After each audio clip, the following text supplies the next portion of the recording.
Hello, Flat Rising user Brakin here, and I wanted to show you an experiment I did about drop chances of the pre-change scroll for Nocturne dragons. Basically, I had the idea for this experiment because I really wanted a scroll, but couldn't afford one. By now, they're at like 3,800,000 treasure in the market, in the auction house, and I think gem offers start with like 8,000 per scroll, which is just plain not affordable for me at all. Like, even if I would try to start spending real life money on this, these would just not be prices I could pay. When I looked at the forums and stuff, I also only saw offers that I couldn't afford to take, so I eventually decided to just try and farm for scroll. And I knew that I would have to find a lot of chests for that, a lot of strange chests. So that's what I tried to do. At first, I just collected them normally through digging and collecting in the woodland path, which was really painstaking, and I didn't find many. Then I got Colosseum team lended to me by my roommate and best friend, who's better than me at that. So yeah, I could actually start farming in the kelp beds, and with a better strategy that just made it all smoother and quicker. So I thought, after noticing that whenever I just opened like 5 chests in a row, I didn't find anything, but I seemed to have better chances at finding something if I opened like 50 in a row. I thought a good idea would probably be to take a really big sample size and just open them all at once or one after another to see if something very rare or valuable drops. So I settled for a sample size of 1,000 strange chests and dedicated my Friday to farming all of those, and most of the Saturday too. Or only the Saturday? Things are getting a bit blurry after a while. So that's what I did. Part of these chests I bought. I think I bought with gems. I bought like 4 stacks altogether. Part of these gems I had saved up, and I think I bought gems worth about $15 to afford the rest of the stacks. 30 chests were found digging, 15 I got gifted by a friend, and the rest was all farmed either through treasure acquired through the fairgrounds or by going through the kelp beds and killing stuff. So I think at least 4 whole stacks are afforded exclusively by going through the Colosseum. Why am I doing this, you might wonder? I'm doing this partially because I want to show off that I actually managed to assemble or to get together 1,000 strange chests, which I'm stupidly proud of. And basically, when I hit 700 or so, I was starting to think, why am I doing this? Maybe I should stop. I'm really tired, blah. But then I realized that collecting that many chests was a really stupid thing to do. So either I could stop and it would just be a stupid thing I did, or I could continue and it could be a stupid but impressive thing I did. So I did it, and of course I want to show that. Then partially, and this is important to me to notice right away because of the ending of the video, this is not a video. I'm not doing this experiment to criticize the Flight Rising team. What I do want is to kind of be a beta tester at that point, or do a beta testing function, because I study games a lot myself, or analyze them a bit, because I really want to become a game designer myself. So for one, I'm always interested in the inner workings of a game and in the algorithms it consists of. I'm not very good at coding or anything, but I'm interested in how it actually works when applied to the real to the real use. And secondly, I'm just know that one of the most important things about every game is the crowd that tests it. Like, most gaming studios have a whole department only dedicated to testing the games over and over to know that they go smoothly. So I think it might be useful if someone sits down and basically consciously goes to test the feature and evaluates how easy it is to use this and how good the chances are for different crowds to get different results in this. Okay, so I'm recording this audio track separately from the video now. I had another audio track recorded originally, but I felt that it was too long to use together with the video without basically having the video going in real time, and that would just have been a really long video. So I changed that. So now, while the visual footage is probably already rolling and sped up, of course, but already going through the chests, I'm going to go over how achievable certain results are for certain crowds in this particular event. When I'm talking about all of this, about the drop chances and everything, and about how easy or difficult it is to get certain results, I'm only talking about this particular event, okay? I think this is really important because this event is different from the holidays. It's different from events that just happen, for example, during the summer sometime because of the timing of the event. I will get into this a bit later. And yeah, I just think it's really it's also very different because it's a new breed and not like a gene or anything that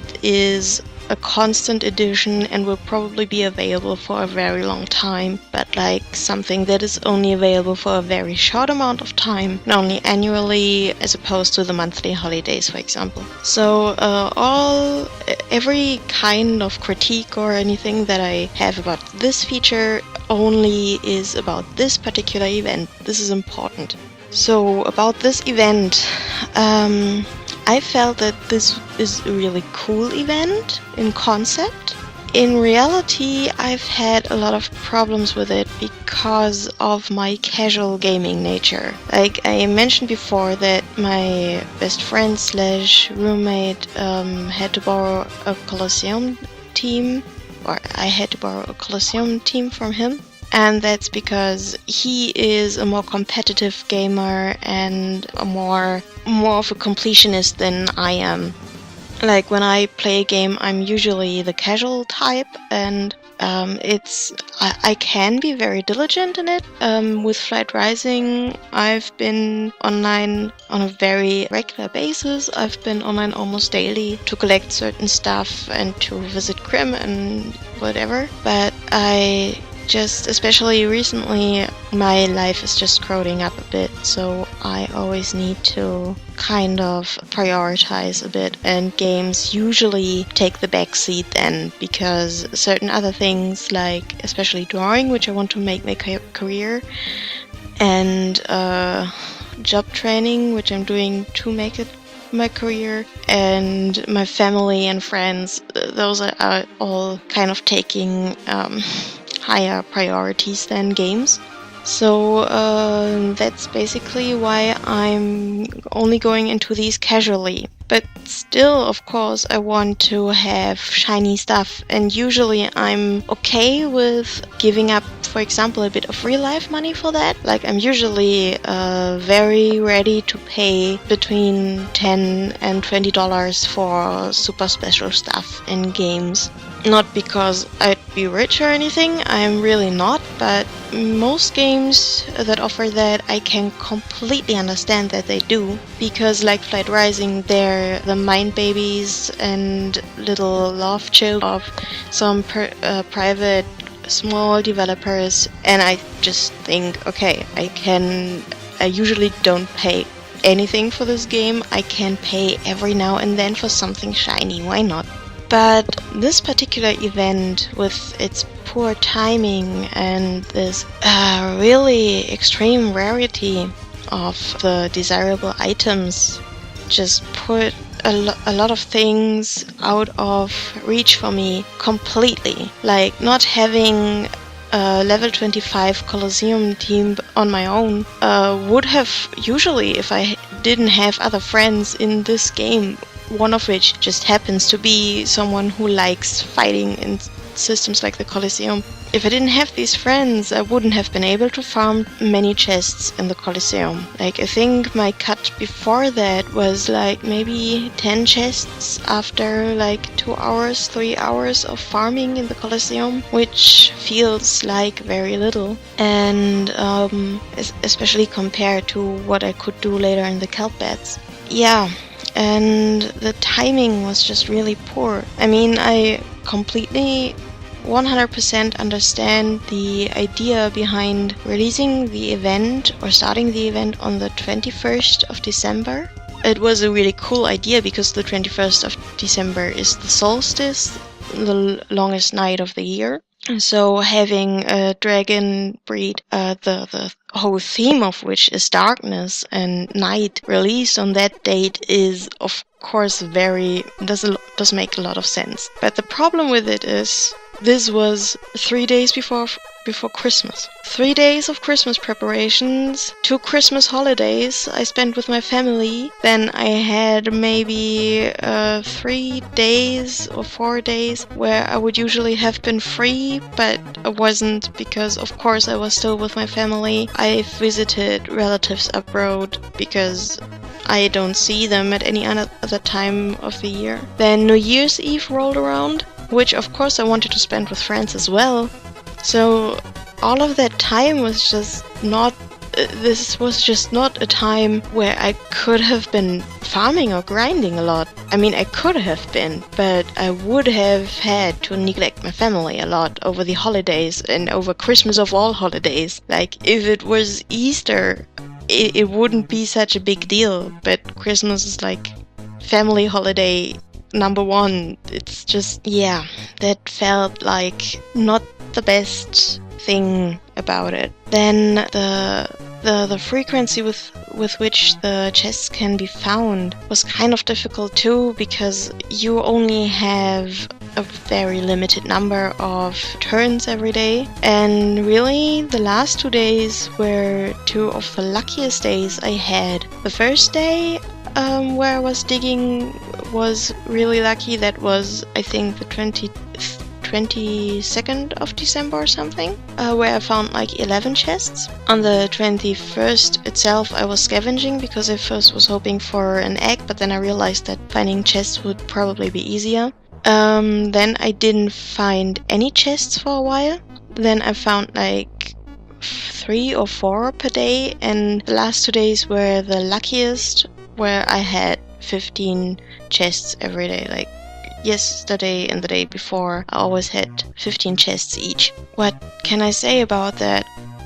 Considering that it took me 100 chests to find 2 familiars, while power grinding basically, and in those chests, I think in those chests was no such thing as an egg or scroll or anything. I found an egg, but in one of the chests before that. So 150 altogether and 3 items that I desired. Considering that, the slow drop chance during the turns was kind of really difficult for me. The turns are my main way to get to certain items. So yeah, that wasn't very helpful for me as casual gamer. I must admit, and I really want to stress this, that I'm not sure how this can be made better, because I realized that while I as a casual gamer want to be recognized by the developers, and I also realized that there are the power gamers who make it their task to really grind a lot, farm a lot, and to just from the very beginning of the event till the very end get the maximum out of it. I know that there are people out there who just have these level 25 Colosseum teams because they know how Flight Rising is working and they've been there for a while, and who really know how to perfectly farm and to get the most out of these events really quickly. And I know that the developers need to factor in these people too, and I know that they need to keep in the back of their mind that there's also the market in between the players, that there will also be trade between the players, and that there will be these power gamers who farm a lot, get many of the items, and will actually kind of try to, or will kind of create a trickle-down thing where they trade them towards other people who just don't have the same amount of time. But the problem is this system breaks as soon as the items are so rare that they can't be afforded by other gamers that easily anymore. I actually ran some numbers and made a little calculation about how much treasure you could farm if you always guessed right on the higher or lower game and played it every available hour of the day. If you always had what Grim was asking of you, of course I factored in only common items there because there are too many different prices I don't know to have different stuff, and how much you would get if you would max out your fairgrounds income every day. And altogether, I don't even reach 2 million treasure over the whole course of the event. I think the number is, let me see if I can pronounce it right in English, 1,782 treasure. There, we got it. God damn it, this is hard to pronounce in English. Yeah, that's the number, and to afford it one rechange scroll, you would have to pay 2 million more. I mean, yeah, it's a rare item, but it just feels very extreme to me. Well, so I did my little experiment, and you can probably already see in the footage that the result was very disheartening to me. When I went in with the expectation that I would at least find one scroll, maybe 2 or 3 eggs, and I didn't have any expectations for the familiars because I just wasn't sure about how common or rare they were supposed to be. I must say I was really positively surprised with the numbers of the familiars. I mean, it still feels kind of little compared to the whole number, but in 1,000 chests I found 29 familiars, out of which I had 11 fake pairs, 8 of the real holiday familiars, and 10 mimics, which I thought was a good cut, because the mimics and the fake bears seem to be pretty exclusive to this event, so I was happy to get more of those. I was completely okay with the holiday familiars, with the actual holiday familiars being notably rarer, because yeah, I had my chance at the holidays and I actually always made sure to get the respective holiday familiar, because I just like those a lot. By the way, during the holidays, I always had the feeling, or during the holiday events, I always had the feeling that everything there was achievable. I always saved up a lot throughout the month to really be able to achieve it all, and I had to farm a little in the fairgrounds to kind of make treasure quickly, but I usually could afford all items I wanted rather quickly, or at least over the course of the whole week of the respective holiday. So the sad thing was I found no scrolls, and I also found no eggs, at all, in 1,000 chests, and I feel like this is off. I feel like this wasn't the intention of the developers. I'm gonna say this outright, I cannot imagine that the developers of Flight Rising would sit there and be like, okay, a player has collected 1,000 chests. It's completely fair and right that they wouldn't find a scroll or an egg in there. I'm pretty sure the intention was more around my expectations, that like the scroll is really extremely rare and would have been difficult to find, and maybe there would have been one at most in those 1000 chests. But like, I don't think they intended there to be none at all. Like, I just can't imagine that they went, yeah, that's the kind of rarity we wanted to go for. So, I think it was good that I made this experiment, because otherwise we wouldn't have had a real frame of reference for that. Like, someone who actually went and just did this on screen to kind of document this. Because I'm pretty sure this is something that is really difficult to test for the developers.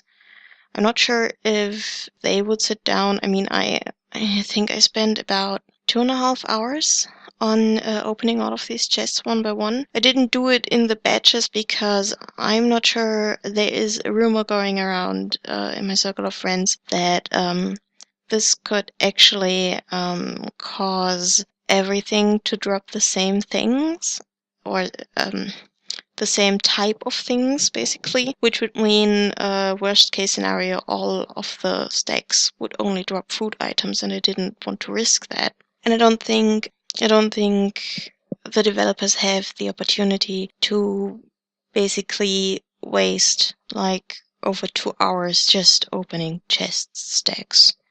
So I hope this hasn't been tested before, or well, I don't hope so, but I expect it hasn't been tested before. I assume that's the right word I was looking for. And yeah, I'm not sure if anything will come out of this for this year. I could understand if the developers just say, no, it's completely fine for this year, or, well, this sucks, but we don't have the opportunity to change it anymore. I can completely understand if they say, we will reconsider this or we will consider this for next year, and look over the algorithm over the course of the year and look at the next Nocturne event.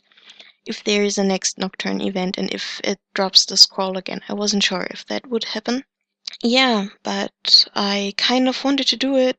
I must admit, of course, in case you notice it in my voice, of course I was a bit sad in the end that I didn't find one single instance of this item, because I seriously, even with buying so many of the chests, and even with this very good Colosseum theme, it still took me about 15 to 20 hours or something to get all those chests together. Like, this wasn't... I'm not showing this off because I'm just cocky. I'm showing it off because it was actually really hard to do this. And of course it feels a bit bad to go out of this without the one thing I really wanted. If any one of you wants fake bears or even the holiday bears, well, I don't have all of them, but I found like 5 fucking graveyard guardians. Hit me up. We can maybe make a deal. Still looking for Nocturne Scrolls. Not sure how much I can give for that, because I spent all of my treasure and all of the gems I could afford on this, basically. But who knows? Maybe someone wants to offer me something. And that's it. Thank you for your attention.